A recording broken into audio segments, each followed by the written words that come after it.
এই সরকারের আমলে বাংলাদেশের 53 বছরের ইতিহাসে হিন্দুরা সবচেয়ে সিকিউরিটি ভোগ করছে, সবচেয়ে সুবিধা পাচ্ছে। এবার পুজোয় যে বাজেট দেওয়া হয়েছে, বাংলাদেশের কখনো এই রকমের বাজেট এবং প্রিভিলেজ হিন্দু কমিউনিটি পায় নাই।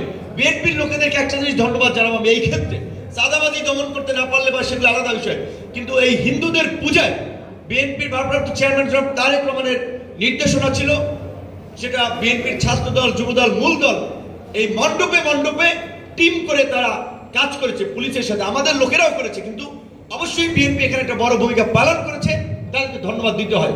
তো এই যে হিন্দু কমিউনিটি এত প্রিভিলেজ দেওয়ার পরেও ওই চিন্ময় দাস একজন ব্যক্তিকে নিয়ে দেখেন, ভারতের পররাষ্ট্র মন্ত্রণালয়ের কথা বলেছে, ট্রাম্পের অফিসিয়াল তার ব্যক্তিগত টুইটার না, একটা টুইটার নির্বাচনগুলো খুলছিল, সেখান থেকে টুইট করাচ্ছে এবং প্রো হিন্দু যারা ট্রাম্পের পক্ষে ক্যাম্পেইন করছে তাদেরকে দিয়ে পুরো ওয়ার্ল্ড ওয়াইড বাংলাদেশের সংখ্যালঘু নির্যাতন হচ্ছে, এটা একটা প্রোপাগান্ডা ছড়াচ্ছে।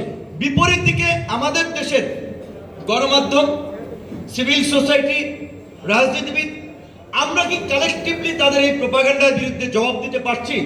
আমাদের তথ্য মন্ত্রণালয় এখন আপনি দেশের মধ্যে বাংলায় বক্তব্য দিতে হবে না, দেশের মধ্যে কথা বললে হবে না, ওয়ার্ল্ড ওয়াইড তাদের ক্যাম্পেইনটা কি আওয়ামী লীগ যে প্রোপাগান্ডা এবং এই আপনার ইন্ডিয়ান মিডিয়াগুলোতে যে অপপ্রচার চালাচ্ছে এটা তো ইস্টাবলিশ হয়ে যাচ্ছে, কিন্তু এগুলো নিয়ে কোনো প্ল্যান পরিকল্পনা আমরা দেখতে পাচ্ছি না। আমরা বারবার বলছিলাম এইটা একটা জাতীয় সংকট, অর্থনৈতিক সংকট, সামাজিক সংকট, রাজনৈতিক সংকট, এখন দাঁড়িয়েছে স্বাধীনতা সার্বভৌমত্বের সংকট।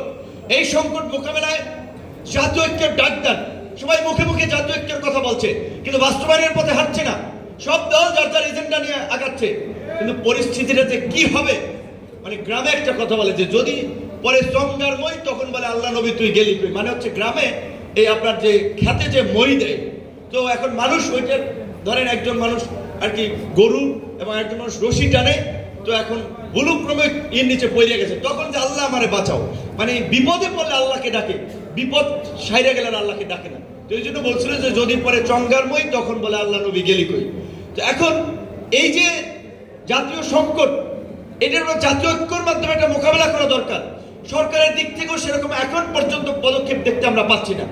আমরা বলছি যে অন্তত এই যে আনসার আন্দোলন, মাইনরিটিদের দাবিতে আন্দোলন, বিভিন্ন এই যে ছাত্রদের আন্দোলন, একটা গণ অভ্যুত্থানের পরে কেন এত দাবি দেওয়ার আন্দোলন চলবে, কেন রাস্তাঘাট এখনো বন্ধ থাকবে, কেন শ্রমিকদের আন্দোলন চলবে, তাহলে এটা কিসের অভ্যুত্থান? হয়তো মানে পাল্টা অভ্যুত্থান, বিপ্লবের পরে প্রতি বিপ্লবের পরিস্থিতি, তাহলে এখন করা উচিতটা কি? অন্তত রাজনৈতিক দল যেহেতু এই সরকারের সবচেয়ে এখন মেইন পার্ট হবে, তারা যেহেতু মেইন ভ্যানগার্ড, সরকারের চালক শক্তি, তাদেরকে নিয়ে আলাপ আলোচনার মধ্যে দিয়ে সেটা 1 বছরের জন্য হোক, 2 বছরের জন্য হোক, আমি মনে করি মিনিমাম 2 বছরের জন্য একটা জাতীয় ঐক্যবদ্ধ সরকার গঠন করে সমস্ত প্রকারের সভা সমাবেশ, মিছিল, মিটিং এখন বন্ধ করা উচিত অন্তত 2 বছরের জন্য। না তো আপনি রাষ্ট্র করতে পারবেন না। এখন কিসের দাবি দেওয়া? আমরা বলছি যে এটা আমাদের সরকার, তারেক রহমান বলছে এটা এই আমাদের সকলের সরকার, এই সরকারকে ব্যর্থ হতে দেওয়া যাবে না। জামাতের আমির বলছেন, সাংবাদিকরা বলছেন, আমরা তো সবাই বলছি, তাহলে কেন এই সরকারের প্রতি আমরা আস্থা রাখতে পারবো না? অবশ্যই সরকার কিছু কাজ করেছে যেটা অনাস্থার জন্ম দিয়েছে, সেগুলো আর বলতে চাই না।